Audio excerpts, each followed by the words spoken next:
নমস্কার বন্ধুরা, আমি বিশ্বজিৎ আর আপনারা দেখছেন আমাদের YouTube channel Nifty prediction for tomorrow. আজকের ভিডিওতে আলোচনা করব নিফটি নিয়ে এবং দেখার চেষ্টা করব যে আগামী সপ্তাহের জন্য বাজারের রেঞ্জ কি হতে পারে, কোন দিকে আমরা ট্রেড করতে পারি। তার সঙ্গে দেখবো যে সোমবার দিনের জন্য কিভাবে ইন্টারডে ট্রেডিং সেটআপ প্ল্যান করা যেতে পারে।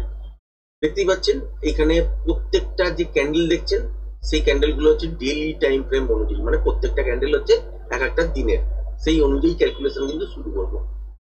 উপরে হাই দেখতে পেয়েছেন মোটামুটি 26,300 কাছাকাছি, মানে 285 এইসব জায়গা থেকে তরফ থেকে জন্য মুভমেন্ট স্টার্ট হয়েছিল এবং এইখানে যে লোটা লাস্ট হয়েছে সেটা হচ্ছে কত 21,750, এই জায়গাটার কাছাকাছি পর্যন্ত 48-50, যাই হোক একটা 5-7 পয়েন্টের এপাশ ওপাশ আছে। মোটামুটি বুঝতেই পারছেন উপর থেকে তলায় এটা পড়েছে।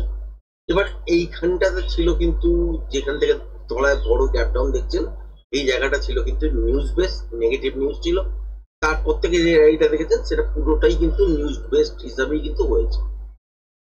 এবার ব্যাংক নিফটির সঙ্গে যদি নিফটির তুলনা করে দেখেন তাহলে কি দেখবেন যে নিফটি এই ওপরের যে হাইট আছে, লাইভ হাই আছে, তার থেকে প্রায় 10% তলায় এখনো দাঁড়িয়ে আছে।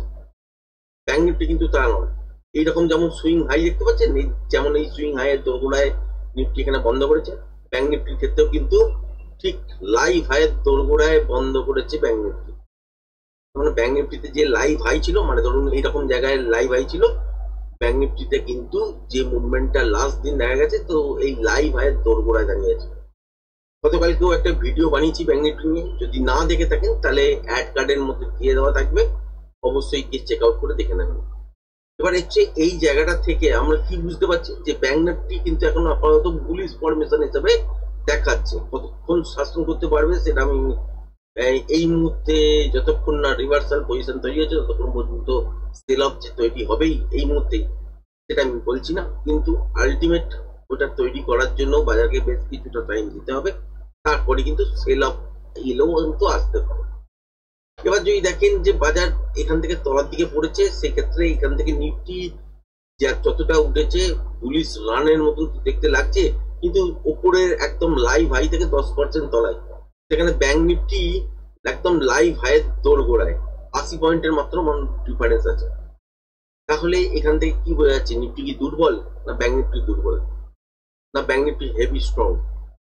যদি বলতে পারেন তাহলে এই মুহূর্তে তো আপেক্ষিক ভাবে দেখে বলতে গেলে বলতে হবে যে ব্যাংক নিফটি হেভি স্ট্রং নিফটির তুলনায়। নিফটিতে অনেক মানে কোম্পানি আছে যাদের পারফরমেন্স খুবই খারাপ, তার এফেক্ট অনুযায়ী এটা ধরতে পারেন। কিন্তু এবার টেকনিক্যালি মুভের কথা যদি বলেন তাহলে কিন্তু অ্যাকচুয়াল ব্যাংক নিফটিও কিন্তু আগামী বেশ কিছুটা সময় কাটানোর পর ব্যাংক নিফটিও কিন্তু তলার দিকে আবার সেল অফ আসবে এবং সেক্ষেত্রে নিফটিও কিন্তু পার্টিসিপেট করবে। এইটুকুনি হচ্ছে বিশ্বাস এবং টেকনিক্যাল যেটুকুনি বুঝেছি সেই অনুযায়ী। এবার এখান থেকে কি দেখতে পাচ্ছি, আগের বারে এইখানে সুইং হাই, এই যে জায়গাটা দেখতে পাচ্ছেন আগের সুইং হাইটা, তো এইটা টপকাতে পারিনি, সেই জন্য তলার দিকের জন্য পড়েছিল। তারপরে এখান থেকে উপরের দিকে উঠলো, এইটাকে জাস্ট টপকালো, মানে এই যে এখানে হাইটা ছিল সেটাকে এখানে জাস্ট টপকেছে এবং সেম ডেতে সাস্টেন করতে পারিনি, তলার দিকে কিন্তু মুভমেন্ট স্টার্ট এবং তলার দিকে দেখেছেন নতুন লো।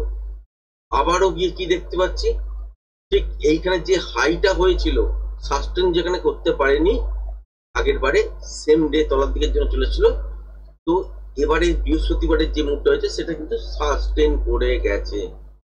ঠিক আছে, এই সিচুয়েশনটা আপাতত দেখতে পাচ্ছি। তার মানে এটাকে যদি আপনারা ভাবেন ভালো করে, এটা হচ্ছে একটা জোন, এটাকে ব্রেক করে সাস্টেন করতে যদি হয় তাহলে হচ্ছে নয় গ্যাপ আপে খুলবে, তলার দিকের জন্য বেশ কিছুটা আসবে, রিট্রেসমেন্ট নেবে, নেবার পর একদিন দুদিন সময় কাটাবে, তারপর কিন্তু উপরের দিকের জন্যই মুভমেন্ট পাবে না।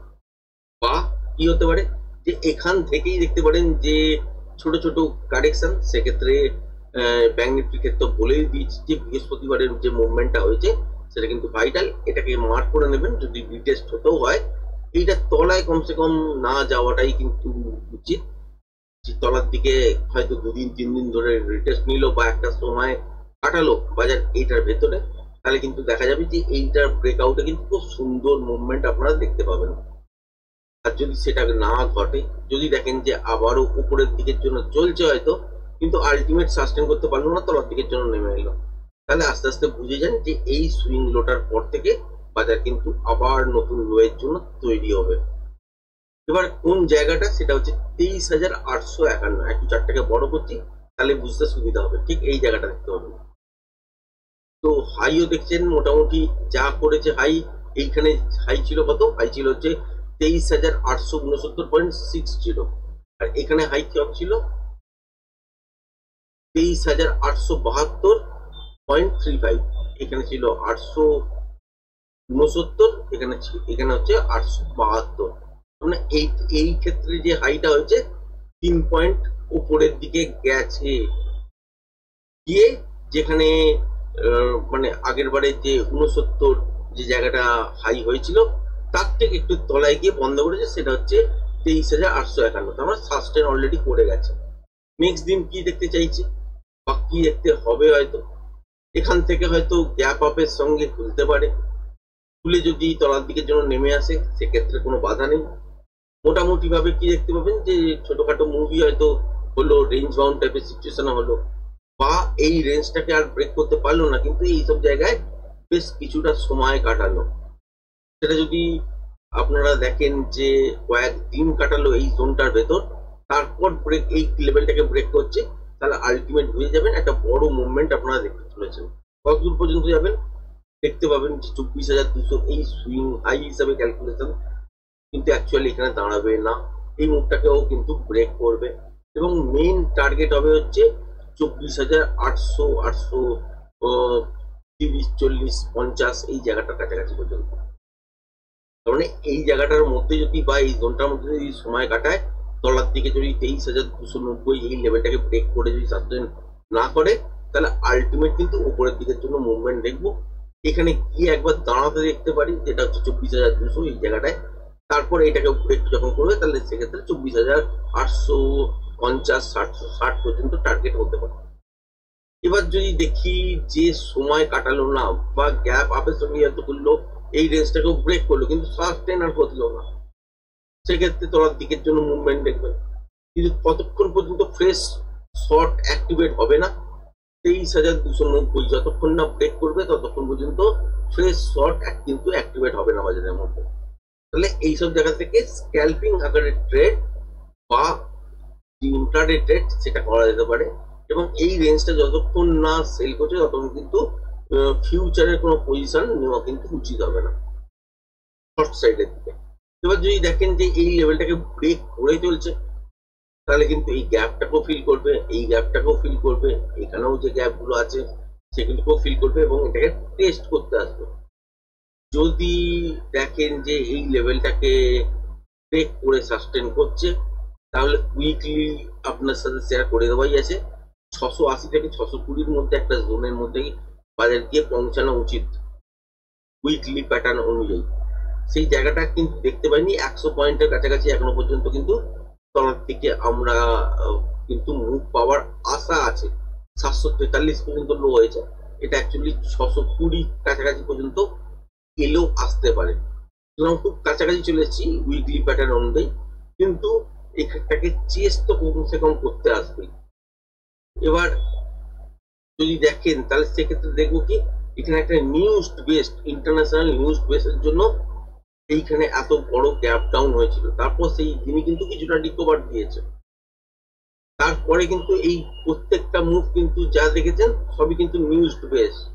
তাহলে এই মুভটা যে এইরকম হয়ে গেল, এটা কি সাস্টেন করবে? এইরকম মুভ কিন্তু সাস্টেন করতে পারে না। বাজার কিন্তু এটা রেঞ্জের মধ্যে আস্তে আস্তে কিন্তু ফাঁসতে চলেছে, এটা কিন্তু খেয়াল রাখবেন। এবার কিন্তু ইন্ডেক্স ম্যানেজ হবে।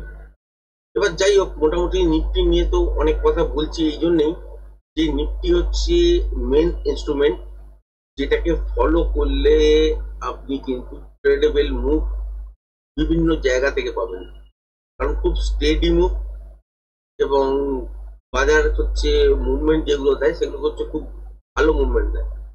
এবার ব্যাংক নিফটির ক্ষেত্রে যেটা প্রবলেম আছে সেটা হচ্ছে কিন্তু আবেগে চলে। যদি নিফটি দেখেন মাইনাসে চলছে, নেগেটিভ চলছে, তো ওরও সেন্টিমেন্ট কিন্তু নেগেটিভে ইম্প্যাক্ট ফেলে, আবার কখনো কখনো পজিটিভ ইম্প্যাক্টও ফেলে। সেক্ষেত্রে নিফটি কিন্তু যদি মনে করে যে না, উঠার আমার দরকার নেই, তাহলে কিন্তু নিফটি এইরকমই পারফরমেন্স দেয়। সেক্ষেত্রে দেখতেই পাচ্ছেন যে আপনার ডেইলি টাইম ফ্রেম অনুযায়ী যদি দেখেন, ব্যাংক নিফটি হচ্ছে লাইভ হাই দোরগোড়ায় পৌঁছাচ্ছে 80 পয়েন্ট মাত্র দূর। 80 পয়েন্ট ওপর থেকে যদি সাস্টেন করতে শুরু করে দেয় তাহলে কিন্তু লাইভ হাই আবার দেখতে পাবেন। ব্যাংক নিফটি সেখানে লাইভ হাই থেকে 10% তলায়, বুঝতেই পারছেন। তো নিফটি কিন্তু স্টেডি মুভমেন্ট হয়। এবার যাই হোক, মোটামুটি হচ্ছে এটা যদি 5 মিনিটের টাইম ফ্রেম অনুযায়ী এবার আমরা দেখি, তাহলে সেক্ষেত্রে কি দেখতে পাবো যে 5 মিনিটের টাইম ফ্রেম অনুযায়ী বাজারের মধ্যে একটা জিনিস লক্ষ্য করবেন, আগের দিনের যে মুভমেন্ট গুলো হয়েছে সেটা হচ্ছে বাজার এক একটা করে রেঞ্জ তৈরি করেছে, তারপর ফাইনালি কিন্তু ব্রেক দিয়েছে। দেখবেন এইসব জায়গাতেও দেখবেন একটা করে বাজার রেঞ্জ তৈরি করেছে এই জায়গাটায়, ঠিক এই জায়গাটায়, তারপরে দেখবেন ওপর দিকের জন্য মুভমেন্ট, তারপরে আবার একটা রেঞ্জ তৈরি করেছে ছোট্ট আকারে, তারপর কিন্তু ওপর দিকের জন্য মুভমেন্ট, তারপরে হচ্ছে এইখানে একটা মুভমেন্ট রেঞ্জ তৈরি করেছে, তারপর কিন্তু একটা স্ট্রেটি মুভমেন্ট দিয়েছে। তো এইখানেও কিন্তু একটা রেঞ্জ তৈরি করছে। যদি কোনো কারণে দেখা যায় যে এই লেভেলটাকে ব্রেক করে চলছে, যেটা হচ্ছে 23,870, তাহলে কিন্তু উপরের দিকের জন্য মুভমেন্ট দেখবো এবং স্ক্যালপিং মুভ নেবার চেষ্টা করবো। কতক্ষণ পর্যন্ত? যতক্ষণ পর্যন্ত উপরের দিকে আপনারা দেখতে পাবেন মোমেন্টাম আছে। যেখানে গিয়ে মোমেন্টাম লস হবে সেখানে গিয়ে একবার এক্সিট করতে হবে।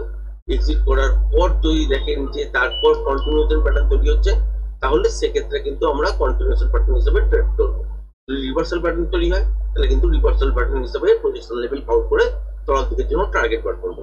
আর যদি এই রেঞ্জটা ব্রেক করার আগে যদি দেখেন যে ফ্ল্যাট তুলে তলার দিকে বা গ্যাপ ডাউনের সঙ্গে তলার দিকে আসছে, তাহলে কিন্তু সেল করার দরকার নেই, কারণ হচ্ছে এইখানে সেলটা কিন্তু বিশাল বড় আসবে না যতক্ষণ না এই সুইং লোটা ব্রেক করে সাস্টেন করছে, কারণ এটা হচ্ছে একটা ট্রেন্ডিং টাইপের মুভমেন্ট। সুতরাং তলার দিকে এলেও কিন্তু উপরের দিকের জন্য ফিরে যেতে পারে। সুতরাং দেখতে হবে যে এইখানে গিয়ে আবার আটকাচ্ছে কিনা। তার মানে আগের দিন সোমবার দিন যদি দেখি যে ফ্ল্যাট খুলে তলার দিকে এসছে, তাহলে কিন্তু এখানে আপনারা রিভার্সাল সাইন যদি দেখেন তাহলে শর্ট করতে পারেন। যদি রিভার্সাল সাইন না পান তাহলে কিন্তু ওয়েট করতে হবে, কিছুটা আসার পর যখন রিট্রেসমেন্ট উপরের দিকের জন্য হবে সেক্ষেত্রে দেখতে হবে যে এই লেভেলটাকে ব্রেক করছে কিনা। যদি ব্রেক করে সাস্টেন করে তাহলে কিন্তু কন্টিনিউশন ট্রেড হিসেবে প্যাটার্ন হিসেবে কাউন্ট করে প্রজেকশন লেভেল সেই হিসেবে টার্গেট দেওয়া হবে। যদি না করতে পারে তাহলে এখান থেকে কিন্তু প্রজেকশন লেভেল তলার দিকের জন্য তৈরি হবে এবং সেক্ষেত্রে রিভার্সাল প্যাটার্ন কিন্তু তৈরি হয়ে যাবে এবং তলার দিকে কতটা পর্যন্ত মুভমেন্ট আসতে পারে সেক্ষেত্রে সেই ক্যালকুলেশন করে সেই অনুযায়ী মুভ নেওয়া যেতে পারে। এবার যতক্ষণ না 23,290 এই লেভেলটা ব্রেক করে সাস্টেন করছে ততক্ষণ পর্যন্ত কিন্তু ইনিশিয়ালি সেলের কোনো বা আপনার নতুন কোন রকম ফ্রেশ শর্ট কিন্তু এর তলায় অ্যাক্টিভেট হবে না এন্টারটের জন্য। এখান থেকে যেটা হবে সেটা ট্র্যাপের জন্য কিন্তু ইউজ করতে পারে। সুতরাং খেয়াল রাখবেন এই জিনিসগুলো এবং এই অনুযায়ী কিন্তু কাজ করার চেষ্টা করবেন। আশা করি ভিডিওটা আজকে পছন্দ হয়েছে। পছন্দ হলে চ্যানেলটাকে অবশ্যই লাইক শেয়ার সাবস্ক্রাইব করবেন। আজকের ভিডিওটা এই পর্যন্তই। ধন্যবাদ।